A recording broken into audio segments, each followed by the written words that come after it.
உங்கள் அன்பிற்குரிய காளிராஜா தங்கமணி, உங்கள் அனைவருக்கும் எனது முதற்கண் வணக்கங்களும் வாழ்த்துக்களும். உங்கள் ஆசிரியர் யூடியூப் சேனல் மூலமாக உங்களோடு தொடர்பு கொள்வதிலே நான் மிக்க மகிழ்ச்சி அடைகின்றேன். ஆசிரியர் யூடியூப் சேனல் ஆசிரியருடைய குரலாக ஒலித்து வருகிறது. அது பல நேரங்களிலே இந்த சமுதாயத்தினுடைய பிரச்சனைகளை பற்றியும் பேசி வருகிறது. அந்த விதத்திலே இன்று நான் உங்களோடு பேசப் போகின்ற விஷயம் என்னவென்றால், இஸ்ரேலுக்கும் ஈரானுக்கும் நடக்கக்கூடிய போர், மிகப்பெரிய சண்டை.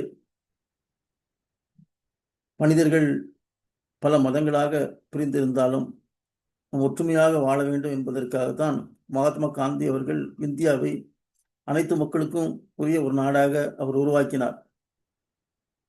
நாம் இன்று மதத்தால் மனதளவிலே நாம் பிரிந்திருந்தாலும் கூட இந்தியாவுடைய மக்கள் என்கிற ஒரு எண்ணத்திலே நாம் ஒற்றுமையாக வாழ வேண்டும்.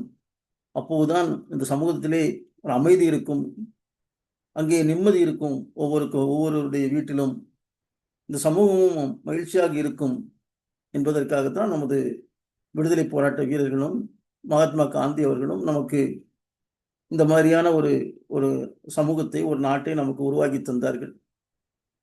ஆனால் பல நாடுகள்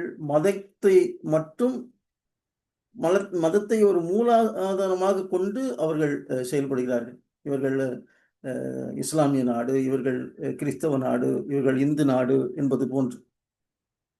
அப்படி அவர்கள் தங்களுடைய மதத்துக்காக ஒரு நாட்டை உருவாக்கினாலும் கூட மற்றவர்களை அவர்கள் கஷ்டப்படுத்தாமல் இருக்கிறார்களா, மற்றவர்களோடு விரோதம் காட்டாமல் இருக்கிறார்கள் என்றால் பாகிஸ்தான் விஷயத்திலே நிச்சயமாக இல்லை.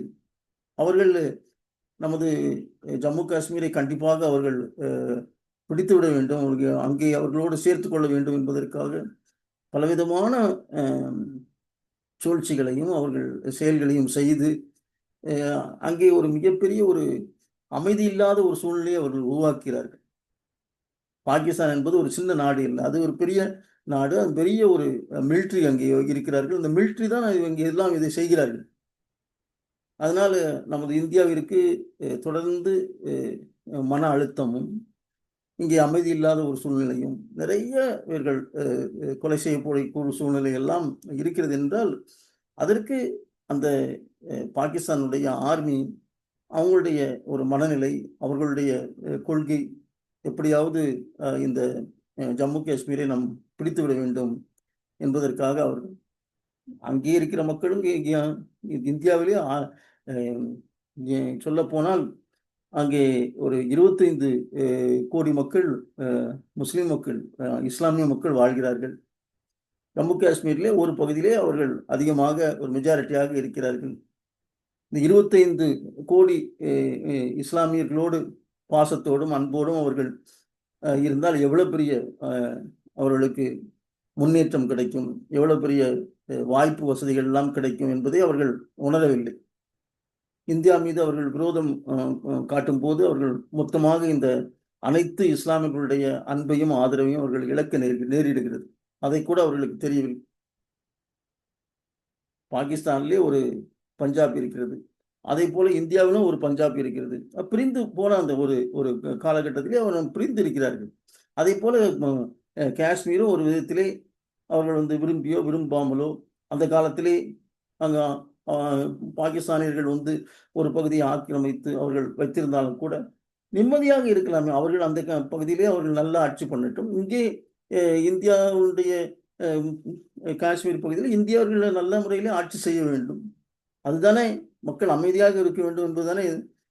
அதை விட்டுவிட்டு எப்படியாவது அதை இந்தியாவினுடைய காஷ்மீரை அவர்கள் பிடித்துவிட என்பதற்காக அவர்கள் தீவிரவாதத்தை எல்லாம் அவர்கள் தூண்டிவிட்டு பலவிதமான ஒரு கஷ்டங்களை எல்லாம் அவர்கள் கொடுக்கிறதெல்லாம் நாம் பார்த்து கொண்டிருக்கிறோம். அதன் மூலமாக அவர்கள் இந்த 25 கோடி இஸ்லாமிய மக்களுடைய அன்பையும், அவர்கள் நட்பையும், அவர்களுடைய சொந்தத்தையும் அவர்கள் இழக்க நேரிடுகிறது. அது அவர்களுக்கு மிகப்பெரிய ஒரு இழப்பு என்பதை கூட அவர்கள் புரிந்து கொள்ளவில்லை. இதை தாண்டி இஸ்ரேல் ஈரான் என்று பார்த்தால் அவர்களும் தொடர்ந்து ஒரு அங்கே மன ரீதியாக அவர்கள் அங்கே ஒரு எதிர்ப்பையும் ஒரு விரோதத்தையும் வைத்திருக்கிறார்கள். ஈரான் தொடர்ச்சியாக ஈரானுடைய செயல்பாடுகள் இஸ்ரேலுக்கு எதிரானதும், இஸ்ரேலுக்கு என்னென்ன விதத்திலெல்லாம் அவர்கள் வந்து கஷ்டம் கொடுக்க முடியுமோ அந்த அளவுக்கு அவர்கள் இது பண்ணிக்கிறார்கள். இஸ்ரேலும் தன் மக்கள் தன் மக்களை காப்பாற்ற வேண்டும் என்பதற்காக குறைந்த ஒரு மக்கள் எண்ணத்திலே இருக்கின்ற இடத்திலேயும் குறைந்த இடத்திலேயும் ஒரு குறைவான எண்ணிக்கையிலும் இருக்கின்றவர்கள் தங்களை காப்பாற்றிக் கொள்ள வேண்டும் என்பதற்காக அவர்களும் அந்த பாலஸ்தீனர்களை அவர்கள் எதிர்த்து அவர்கள் தாக்குவதும் நமக்கு உடன்பாடு இல்லை. முதலாவதாக ஹமாஸ் வந்து அவர்கள் இஸ்ரேலியர்களை பிடித்து கொண்டு அவர்கள் நிறைவேற்றி வந்து தீவிரவாதத்தோடு அவர்கள் நிறைய மக்களை எல்லாம் கொலை செய்ததை நாம் ஒருபோதும் ஏற்க முடியாது. அதற்கு பதிலாக இஸ்ரேலியர்கள் செய்கின்ற அந்த வன்முறையையும் நாம் ஒருபோதும் ஏற்றுக்கொள்ள முடியாது. இன்னும் சொல்ல போனால் இஸ்ரேலியர்கள் வந்து ஒரு சின்ன இடம் இருக்கிறது, பாலஸ்தீனர்களும் ஒரு இடத்திலே இருக்கிறார்கள், அரபு நாடுகள் இருக்கின்றன. மொத்தமான இந்த அரபி பேசக்கூடிய அந்த மக்களுடைய அந்த மொத்த நிலப்பரப்பை பார்த்தா பெரிய நிலப்பரப்பு. ஜோர்டான் எல்லாம் நிறைய நிலப்பரப்பு இருக்கு. அங்கே எல்லாம் நிறைய இடங்களிலே மக்களே வாழ்வதில்லை. அந்த இன்னும் சொல்ல போனால் அரபியர்களும் இஸ்ரேலியர்களும் அவர்களும் சகோதரர்களாக தான் இருந்து வருகிறார்கள். ஆபிரகாமினுடைய அவங்களுடைய வழித்தோன்றர்களாகத்தான் நான் பார்க்கிறேன். அப்படி இருக்கும்போது எவ்வளவோ இடங்கள் இருக்கு. ஆனாலும் கூட அவர்கள் அந்த இடத்திற்காக இந்த இடத்தில் தான் நாங்கள் இருப்போம், இந்த இடத்தை எங்களுக்கு கொடுக்க வேண்டும், அதை கூட நம்மளால் பேசி தீர்க்க முடியாத ஒரு தலைமையை நாம் பெற்றிருக்கின்றோம். ஐநா சபையை நாம் வைத்திருக்கின்றோம். ஐநா சபை ஒரு ஃபெயிலியராகத்தான் நான் இப்போது பார்க்கிறேன்.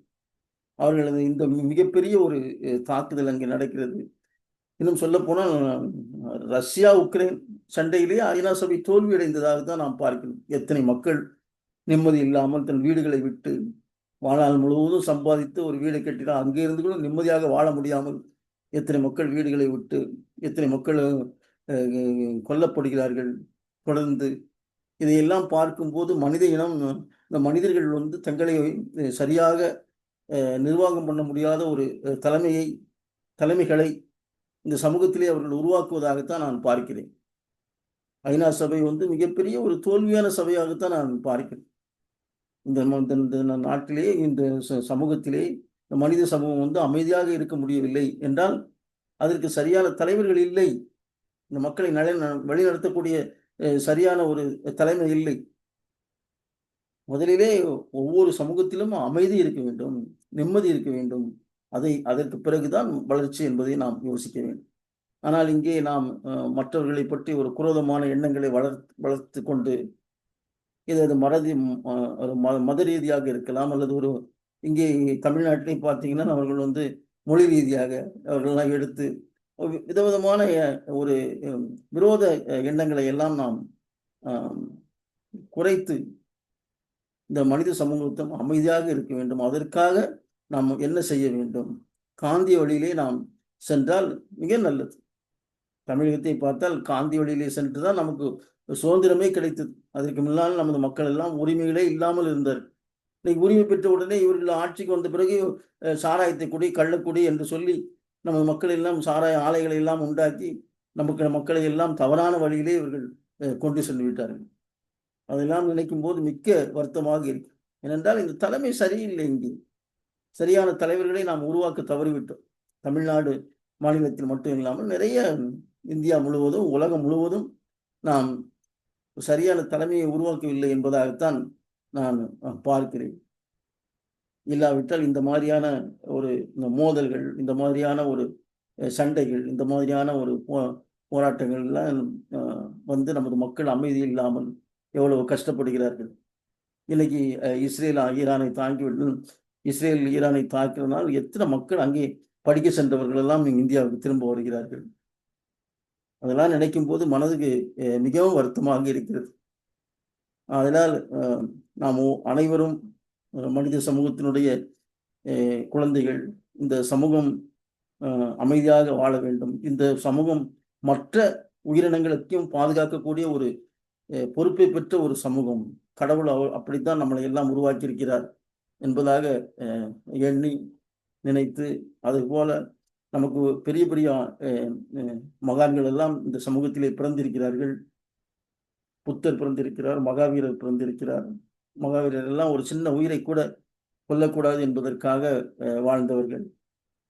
அசோகர் சண்டை போடக்கூடாது என்பதற்காக சொல்லிவிட்டு சென்றிருக்கிறார். இயேசுநாதர் உன்னை ஒரு கன்னத்தில் அடித்தால் மறுகணத்தை திருப்பிக் கொடு என்று எல்லாம் சொல்லியிருக்கிறார்கள். மகாத்மா காந்தி அகிம்சை என்கிற ஒரு ஆயத்தை எடுத்து நாம் உரிமை இல்லாத ஒரு சமூகமாக, அடிமைப்பட்டு இருந்த நிலையிலே நம்மளை எல்லாம் உரிமை பெற்ற ஒரு சமூகமாக அவர் உருவாக்கினார்.